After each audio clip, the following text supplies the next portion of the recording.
Good day, ladies and gentlemen. It's Daniel Umstead, host of the RNG radio show. I got another amazing guest, but it's very near and dear to my heart because she's from the Super Realty Group family. But before I get into anything, I got to run through the bio. So, without further ado, she is a passionate realtor in Pennsylvania with over 8 years of experience, born and raised in Philadelphia, has a deep love for her hometown that fuels her dedication to helping her clients find their perfect home here. Her journey began at Overbrook High School and continued with a bachelor's degree from Villanova University. Go Wildcats. Before becoming a realtor, she has worked in collections, which significantly honed her negotiation skills. And that background has helped her at navigating complex real estate deals and fiercely advocating for her clients to ensure they get the best possible outcomes. She believes in the power of real estate to transform lives and build financial stability for families. Her mission is to use her platform to educate the community on the value of real estate and how it can positively impact their financial future. Communication, dedication, and transparency are the pillars of her business, and she always strives to make the buying and selling process as smooth and stress-free as possible. So, whether you're looking to buy, sell, or just have questions about the real estate market and the community, don't hesitate to reach out to her. And I'm excited. Y'all should be excited because I got none other than Eboni Dandridge on the RNG Radio Show. Eboni, how you doing today? I'm good. I'm good. Blessed, highly favored. And to that, hallelujah. So before we get into this, because especially for real estate, everybody's got a different story. How they got into it. If you can you talk about as far as what fueled your passion to even get started in real estate? Sure. So real estate has kind of been in my blood, I guess. I had two aunts that were investors. So they owned properties in North Philly and West Philly and Southwest Philly as I was growing up. So, I was kind of around that a little bit. And then just as I got older and went into corporate America, I knew corporate America was not for me. And, I've always had a passion to help people. And so once, I decided that, okay, I need to go a different route. I went to college, I'm here, but this is not where I'm supposed to be. I just honestly, I prayed about it, and I know it sounds so cliche, but I always tell people I honestly stepped out on faith. I prayed about it. And real estate is just what came to me, that it was just like, I can really make a difference in real estate. And so I decided to get my license, and then I just stepped out on faith, left corporate America, and here I am 7 years later. Awesome. I love that, Ebony. I love that. Now, as a bonus, since we are both part of the most amazing Super Realty Group brokerage, to add on to that, why did you choose Super Realty Group as your brokerage that you wanted to be a part of? So it's funny, Latasha, someone who was on my team and is a mentee, she introduced me to Dave. I think maybe Dave had tried to recruit her, and she had told him that, hey, if my mentor comes, I come. If she doesn't come, I'm not coming. So he said, okay, well, then let me meet this Ebony, and so we went out and I met him, and I liked his energy. I like that he was an African American, also putting his stamp on our community and making a difference. And so I felt like, I think that we are on the same wavelength. We're definitely thinking the same, where we want to improve our community. We want to, set a bar for what our people can do, because unfortunately we are kind of behind the eight ball when it comes to home ownership, credit, finances. And so I saw that he was really trying to impact the community and teach them. And so I said, okay, I think I can come there and I can make a mark too. Love that. Love that. No, and that's the trend, that I'm just hearing from either other agents and even myself. It started with that conversation, face-to-face conversation. And Ebony, I've seen you do it as well. Agents come into the office who are curious, what is Super Realty Group got going on? And compared to, just that orientation session that others provide, or maybe that smokers meeting, and I'm just going back to my college days with fraternities and sororities. we're actually, delving deep, like, hey, first off, why do you want to be a part of this? Let me tell you even more so what we got going on. And it relates back to that community. With the community, Ebony, what are you currently seeing, as far as the real estate market trends in Philadelphia right now? Right now it's starting to get a little crazy again. There are different markets. So sometimes when people say, what do you see in the market? You have to ask them which market, so I do residential.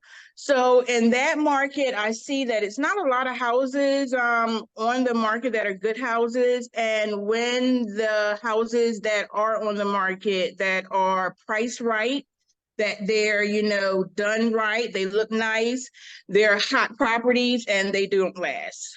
Usually those, honestly, they may last 14 days. And then they're off the market. And some of them are getting, we're starting to see a lot of overbidding. There are a few bidding wars. I've had some clients where, we've gotten overbidded, and we've bidded like $8,000 over and still got overbidded. So, it's starting to be a little stressful for the buyers, but I tell them, hold on, because, the market always changes, Yeah. so right now that's what's going on, that I see, definitely. Awesome. Awesome. And I appreciate that. And then, even for new agents, because I know you definitely give me some tips and advice, and I still got to do my homework on RPR. But prior to that, what advice would you give, to new agents? They're coming into this market and they're like, wait, things are getting picked up. How am I supposed to even generate a deal? What advice would you give for new agents coming in? My advice is always to stay on top of the market. I tell everyone in the morning, you should know what the interest rates are. You should know what's going on. You should be looking to see if what new properties are on the market.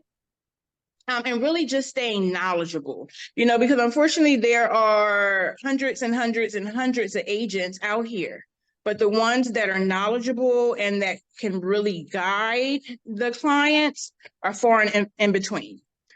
So my suggestion is to always stay on top of what is going on in your market, be knowledgeable, be willing to learn because things change all of the time.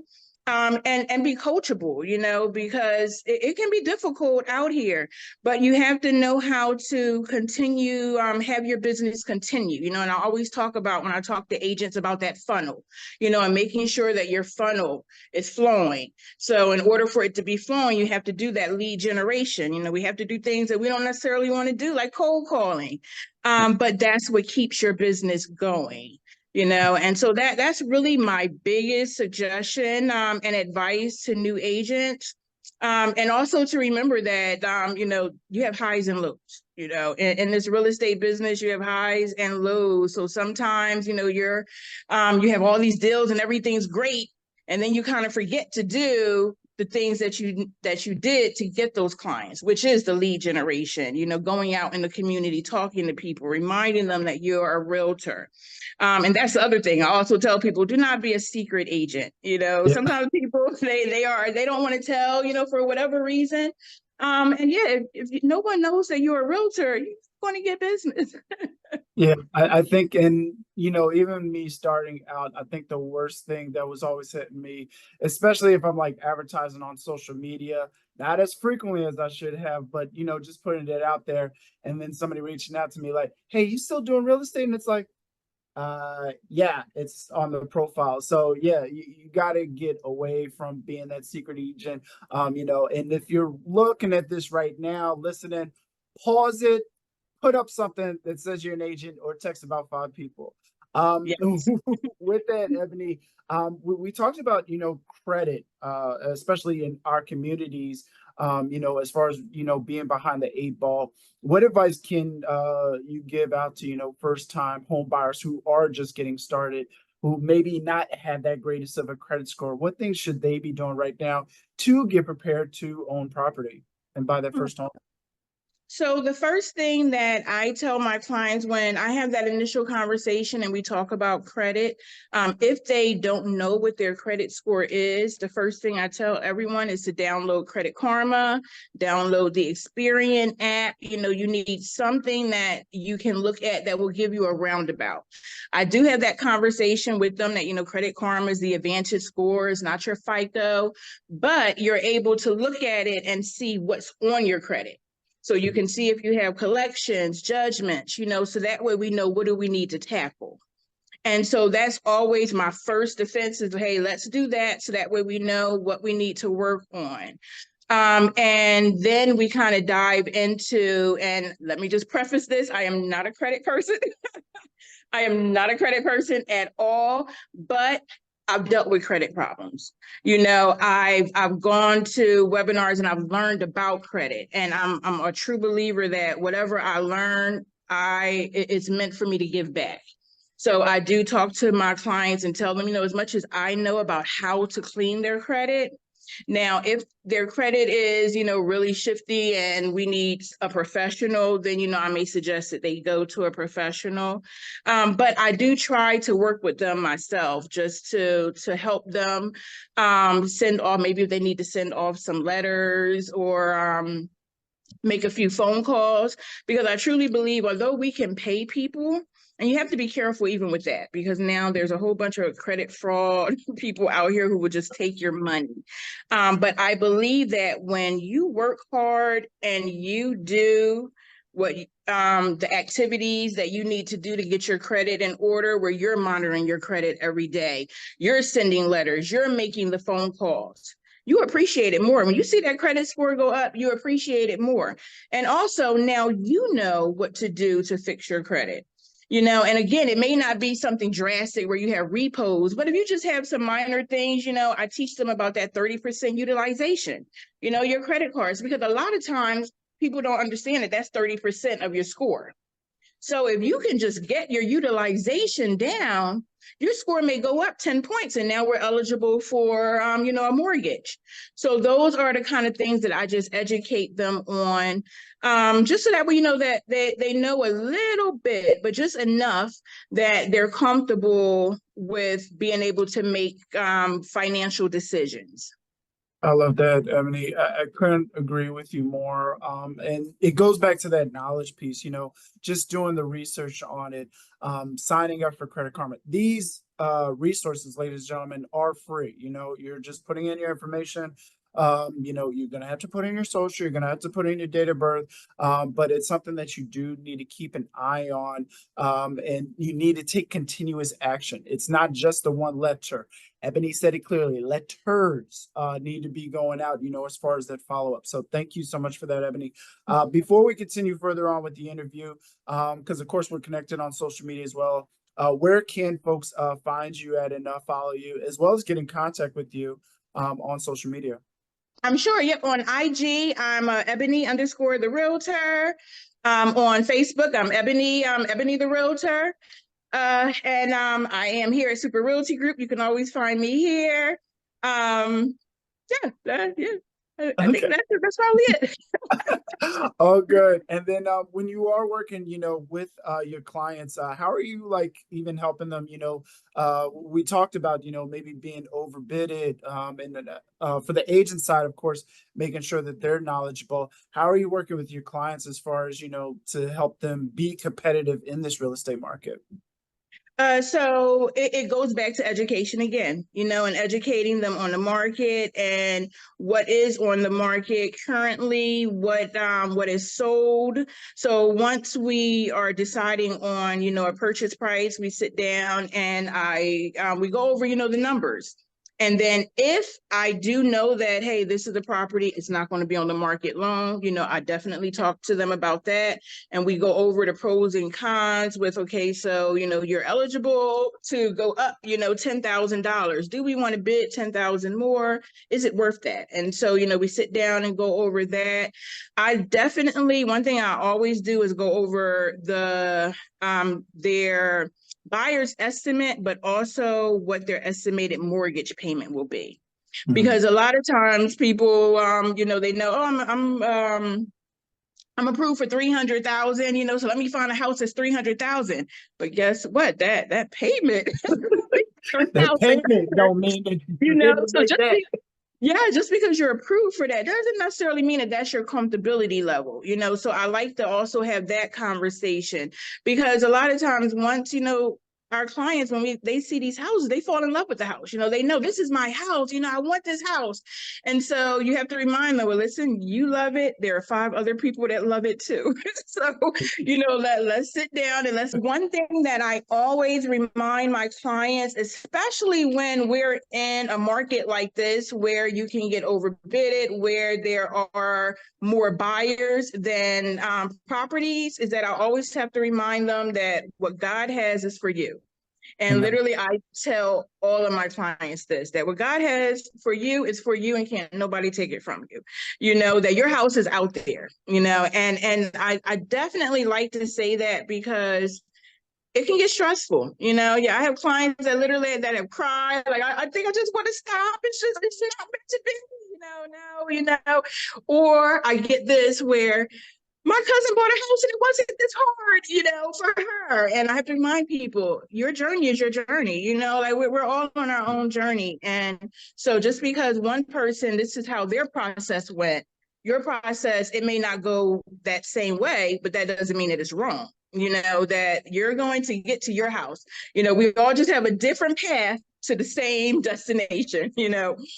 Yeah, absolutely. And I couldn't agree with you more. And it's the details of the journey as well, because a lot of people will say, oh, well, my cousin or I had a friend, that was able to go through the process. You don't know if they had the military benefits that may have been assisted them. You don't know what their down payment is. You don't know what their credit score is. You don't even know the type of neighborhood, or even maybe their focus as far as what they're looking for in a home compared to what you're looking for. You may be looking for a 3-2. They may have been just looking for a 2-1. There's plenty of those out there, as far as to get into. So, yeah. And the other thing that you had talked about, and I want to go back to, is that utilization, that 30% utilization. We are not credit experts, ladies and gentlemen, but I think it's important, that we do give out that information. Can you explain that a little bit, Ebony, as far as what that 30% utilization means when it comes to credit cards? I'm sure. Yep. So when you have credit cards, 30% of your overall score and how they determine your score is that utilization. So typically you should keep your credit cards under 30%. So if you have a credit card that's $100, then you should owe no more than $30 at a time. And I know sometimes that is difficult, but when we're starting our journey to buy a house, and that means that we're committed, we're dedicated. So that means that you're putting whatever money you need to get that utilization down. And sometimes it's not, a lot of times people think I need to pay off everything, and you don't. But getting it down to that 30% will, like I said, that will boost your score up 10, 20 points, just like that, just by getting it under that 30%. So I usually say, let's start there, and then see what happens. And then there are other factors that do determine your credit also, but that largest part is the 30% utilization. I love that. I love that. No, thank you so much for that. Just needed. Now, we talked about competitive real estate market. We talked about the overbidding. Can you share like a successful story, through your real estate journey that you can with the audience? Um, hmm. So first, I want to say that all of my buyers, when they get their keys, that is the success story, because that is always the goal. But of course, I've had, situations where things have been a little difficult. And one thing I'm trying to think. So one that I can just think of was when you're in real estate, we're dealing with different personalities. So everyone is different. And sometimes we may not mesh with people, and that's okay. And so I did have a client who I used to work with, and she and I were friends, and I had her with a lender. And the lender's personality and her personality were not, yeah, they didn't mesh. Yeah, they didn't mesh. We're literally, it got so bad that, she wanted to leave the lender first, then maybe she wanted to just stop the whole process, Wow. and we stayed with the lender because, like, you're familiar with, different lenders have different products, and Mhm. they had a good product for her where, it was helping her with a lot of her out-of-pocket costs. Okay. And so I knew we should stay with this lender. The bank is good. The lender is good. The loan officer, you're not really getting along with, but the lender is good. So we got through, the transaction. She got her keys. But what ended up happening was I was the middleman. So it was, Ebony, I do not want to talk to him. Whatever he has to say to me, tell you, you tell me. Yeah. And so that's literally how it was. I was a middleman between both of them, but we made it work. We made it work. Awesome, awesome. I love that. And that is real estate. One piece of advice that I got, coming into this industry is that it's a relationship business, and not all relationships are, going to be sweet and savvy. Coming in, it's like everybody's happy, happy, joy, joy. You're going to have those difficult ones where it might even be a difficult client, but the rest of the team is working out great. Your title company, the people are heavily and blessed. The lender, is, getting in contact with you, staying in touch with you, but that client may be a struggle in itself, or vice versa, in that situation. But the end goal is working, with all parties, through that journey. So thank you for that insight. As far as you being a realtor, because you've been doing this for quite some time, what sets you apart from other realtors, in the Philadelphia area? So I think what sets me apart is heart, and not that everyone, other agents are doing this for a buck. I don't want to say that. But I know for me, it's personal.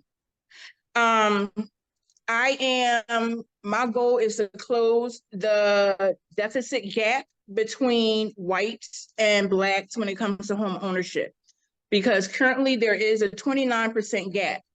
And that's large, that's significant. And we need to work to end that and that disparity. And so when it comes to me helping my clients, what am I trying to say? Like, it's mandatory. It's mandatory that I get as many people, as many minorities. Let me be very blunt, as many minorities as I can into home ownership. I want them to understand home ownership, understand the importance of it, and how you can build wealth through real estate. When children are in a stable home, like, statistics say that they do better in school, that 1,000. crime rates are lower. So it is my duty to get my people into a home. And because I feel that way, I think that is what sets me apart, because I take it personal. Mhm. I truly take it personal. Even like right now, I had a client who, someone who I've known since she was literally a baby. And she called me, told me she wanted to buy a house. I was excited for her. I got her pre-approved. We started looking. She hadn't really found anything. And then she sent me a text that she needed to buy a new car. Something happened with her car. And I texted her back, no, don't buy the car, text me. Listen, we're going to have a plan. If I had to take her to work myself, I was going to get her Don't into make it that work. house. Right. Yes, because I knew that, number one, this is just the devil. When we are doing right and we are on the right path, the devil's gonna always come in and try to stop us. And so I wanted her to I really wanted to have the conversation with her, but I was calling her, she didn't answer, and I ended up not getting in contact with her. 2 weeks later, I found out she bought the car. Can I tell you, I was devastated. You would think that that was my house. Right. I was devastated because I knew her situation. And now that you have this car, which wasn't calculated, she didn't have a car note before. So now you have this car note that's calculated into your debt. You can't buy a house right now, Right. and yeah, it hurt me, and that's what I mean about, I don't know how many agents would say that. Most agents were like, all right, well, too bad for her, and move on. But no, I was hurt, like, oh my God. Yeah, and I felt that somehow I missed the opportunity, to be honest with you, because I feel like I'm the one who is in the position to educate and to teach and to show you another way um, into, home ownership. And so part of me felt like, oh man, maybe I should have tried to call her a couple more times, or whatever. But in the end of the day, God willing, I will help her get a house next year. But it's those type of situations that are dear to me, because I truly want everyone, especially someone, because she's only like in her early 30s, maybe even, Um, she might actually be in her late 20s, and so to have an African American single mother in a position where she has purchased a home in her late 20s, imagine where that will set her up for, 10, 15 years from now. She has this house and she has a child she's teaching, and she has a son. So, you're teaching him about having a stable home and just being able to give him, a good life. Yeah, so those are the things that, I think about when it comes to minority home ownership, and again, I may feel that way because I am a minority. No, no, no. And it just goes without saying, Ebony, because we either know people, we have family members, friends, who are, of the same race that we are, and we see the stress. I got a friend of mine who, his, what was it? His grandparents had passed away, but they were renting, and then, where they were staying at, excuse me, him and his parents, they were renting, and that stress just weighs on you. And especially whether you're in a month-to-month lease, whether you're in the annual, got a 12-month plan set up and everything like that, that still weighs stress on you. And if you have children, that weighs stress on them as well. They understand, like, wait, this is not a stable home that I'm in. This is, I'm not sure where we're going to be at next year. And landlords, there's so many horror stories where landlords come in, whether you're in 1,000-unit complex or whether you're in a duplex, where landlords come in and say, hey, new ownerships come in, you got 3 to 6 months to move out, if that. So having that stable, household, having that stable equity that's growing and continuously building is needed. And what we're trying to say here, ladies and gentlemen, is just have the knowledge, have that knowledge, because with the household security, other things might be in shambles, getting to work might be stressful, but at the end of the day, it's like, hey, I have a home that I could call my own. And the key part of it, especially when you have kids, is building that generational wealth, and it starts with that home. So Ebony, thank you for that. Your long-term goals. It is 2024. Obviously, of course, you have been through the fun COVID era, being in real estate. What is the year 2029 or even maybe 2034 looking like for you as it relates to real estate? So my long-term goal is to number one, be an investor. So I definitely this year I'm looking for my first investment to purchase, because I can't speak it if I don't walk it. I teach my clients about investing. Once you buy your house, then let's start looking for a property that you can invest, so that way your family can benefit from it later on. So I definitely want to be an investor. But the other thing that I have in the works right now, one of my businesses, the Steer Group, which is Solutions to Educate and Empower Results. Okay. I am working on that in the next 5 years, where that will be. That's an organization where we are helping single Black mothers, and we are teaching them about the benefits of home ownership, about credit, about financial literacy. I also see my organization having a mentorship program. And when I say a mentorship program, it's a home buying mentorship program, because a lot of our people, they're starting here and they're starting at the bottom. And so you have to literally start at that foundation of, let's get your credit where it needs to be. Let's start helping you save, budget, and so teaching all those little nuances that they need in order to get eligible for a mortgage. So I really would love to have other realtors that will mentor them through that journey and take them from the very beginning to the end, but also have a resource, a network of resources where they can have someone that does home counseling, an inspector, someone that talks to them about the house and, you know, how to maintain a house, you know, because one thing, yep, we got a house, but now what do I do if my roof is leaking? You know, Right. what is that little pipe over there? You know, what am I supposed to do? So and again, it all goes back to education, you know, about teaching, because a lot of times, a lot of our clients, there may be a first generation homeowner, Yeah. you know, so they literally are starting from, you know, the very beginning and learning. And so my steer group is going to be an organization where it's literally going to be a mecca for them to be able to come and get all of the resources, the tools that are necessary for them to be homeowners, but knowledgeable homeowners. And that then they can take the information that they have learned and teach their children. So that way, hopefully their children at the age of 18, now they know about credit. They're getting their credit. So when they go to college, they don't go and do like I did and open up 12 credit cards because people were outside offering me candy. And free t-shirts, free t-shirts. Exactly. Lord, that's horrible. Yes. But yeah, that was us growing up. Yes. So hopefully they won't do that and they'll know, you know, the importance of credit. And then, God willing, 20 years from now, number one, that racial gap with home ownership will be closed, but we're also going to see where we have more African American boys, girls, especially men, because there's also a lower rate of men who are buying houses. You know, so how I feel is I'm going to start with the mother, because a lot of times the mothers are the head of these households.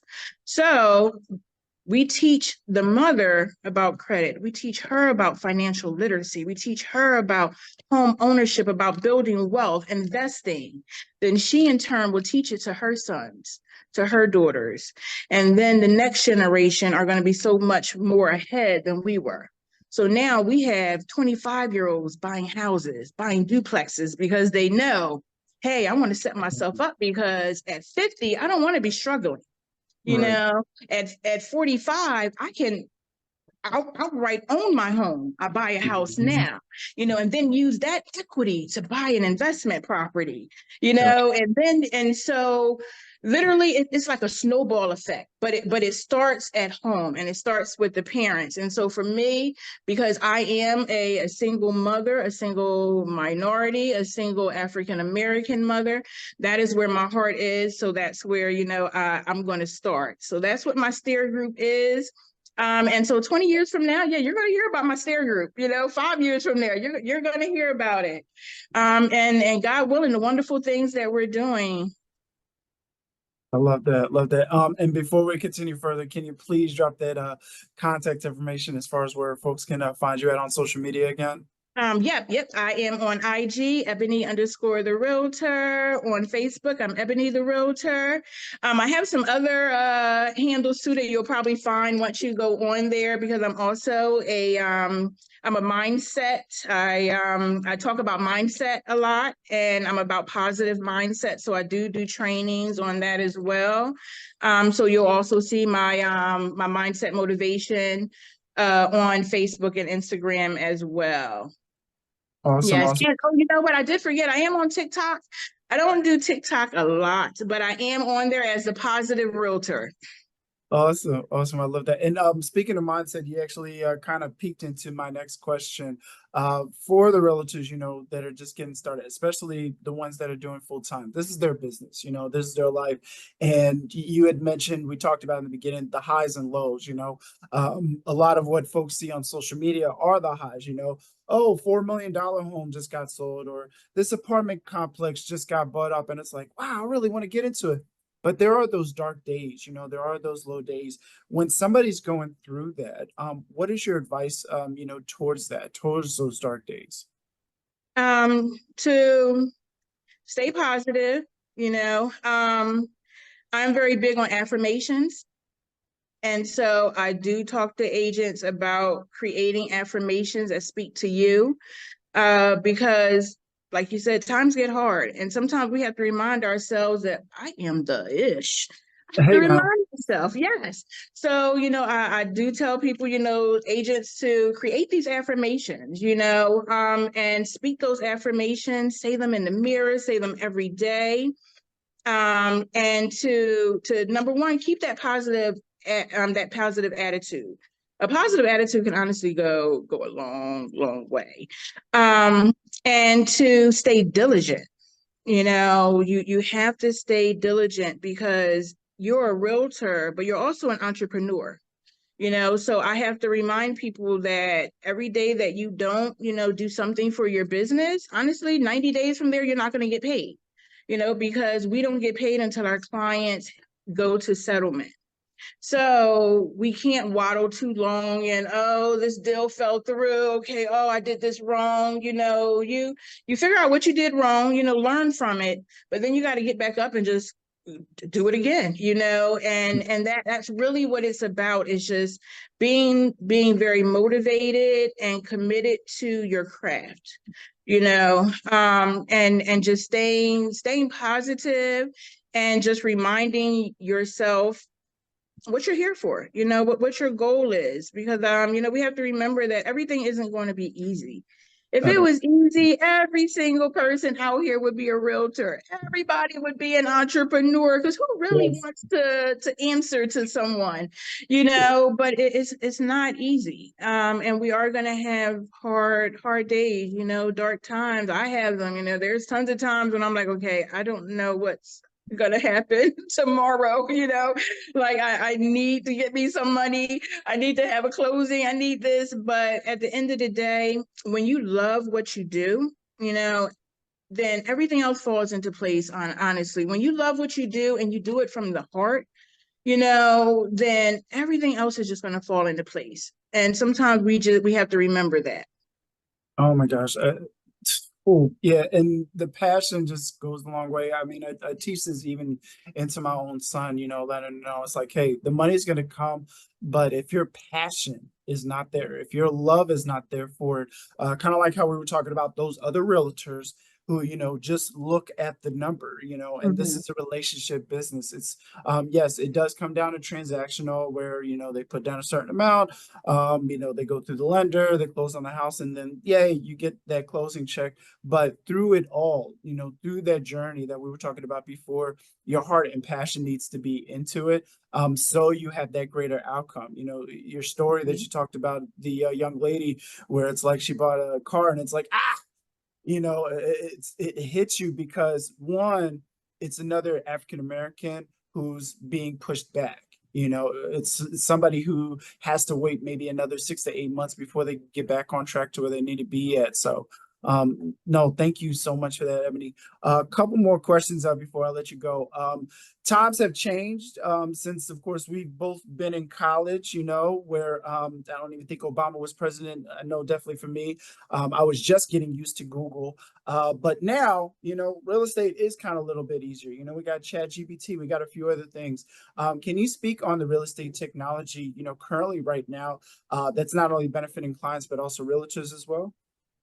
Yeah, so technology is great for realtors. And I think for any entrepreneurs, for you to be able to market yourself. I always tell agents whenever I'm training new agents is to utilize social media because it's free. There are so many things that we have to pay for as realtors. If there is something that is free that you can get your name out there, use it.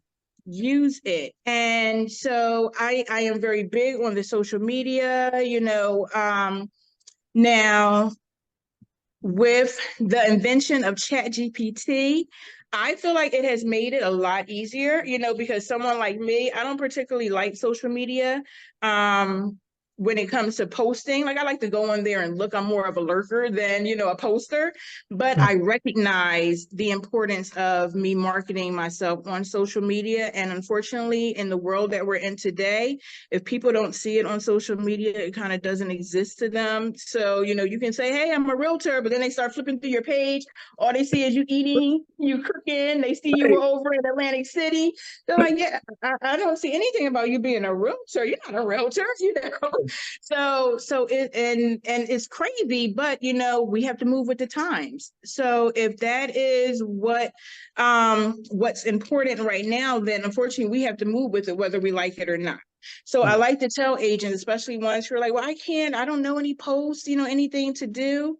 Go on ChatGPT. ChatGPT is so awesome. Where literally you can put in there, hey, I'm a realtor. Help me come up with 30 days worth of posts that will attract new buyers. And it will give you a whole slew of things. That takes the overthinking away. And that's what I need, because I'm an overthinker. I will sit and think about a post, one measly post, I will sit and think about all day. So I tell everyone, utilize it, utilize social media, TikTok, whatever you need to do, as well as look and see what other realtors in your field are doing. Yes. Because sometimes we don't need to reinvent the wheel. If They've you see already that did it. this is working for an agent, then go ahead and copy it. Don't copy it, exactly, but if you see that it's working, then try it. Because again, it's free. It's free. 1000%. No, and I actually even just started doing it for myself. I learned about scheduling posts via Facebook personal page a while ago, and even Instagram. And I was always seeing this one guy, and his interview is going to be coming up soon, ladies and gentlemen. But I was always seeing this one guy, Chris Logan, and he was always putting up motivational stuff. And I'm like, when does he have the time to do this stuff? And I was like, wait a second, he's scheduling these. And I started doing it for myself. So yeah, you're going to be seeing more and more content, just even coming from myself. But the stuff is out there, for people to utilize. And, to your point, Ebony, either copy it, not so much verbatim, but copy somebody else's idea. If you get inspired by a motivational quote, hey, reword that, paraphrase that into your own, and use that, to your own success. Ebony, I can't thank you enough for coming on the podcast. I greatly appreciate you, even off the podcast, just with your advice and tips. This is why Super Realty Group is the best brokerage. But before I let you go today, Ebony, any other parting words or advice that you would like to give to the audience? Go buy a house. Listen, if you are not a homeowner, I want you to figure out how you can become one. Talk to someone who is a professional in the business, and don't think just because we're realtors, we're going to tell you buy a house because we want the money. It's because we recognize the benefits of home ownership. And if you are here in the city of Philadelphia, you recognize what's going on. There's a lot of gentrification. There's a lot of moving parts, a lot of investors that are coming in from out other states buying properties. In the next 20 years, Philadelphia is going to be like New York. Yeah. So at this point, if you can purchase a house, then let's get the ball rolling. Even if you are just thinking about it. Have a conversation, and please don't have a conversation with your friend who has never bought a house, whose credit is a 560. Don't talk to those people. Come to the professionals. Yes. Yeah, no, 1000%. And Ebony, again, thank you so much for coming on the podcast. Definitely looking forward to having you come back, especially when Steer Group is nationally known, and matter of fact, internationally known. So yes, speaking into business. Absolutely. Yes, thank you so much for having me. I absolutely appreciate it. Thank you for tuning in to the RNG Radio Show. Be sure to like and subscribe for more episodes and future content. If you'd like to learn more, visit us at danielumstead.com. Stay blessed, my fellow millionaires.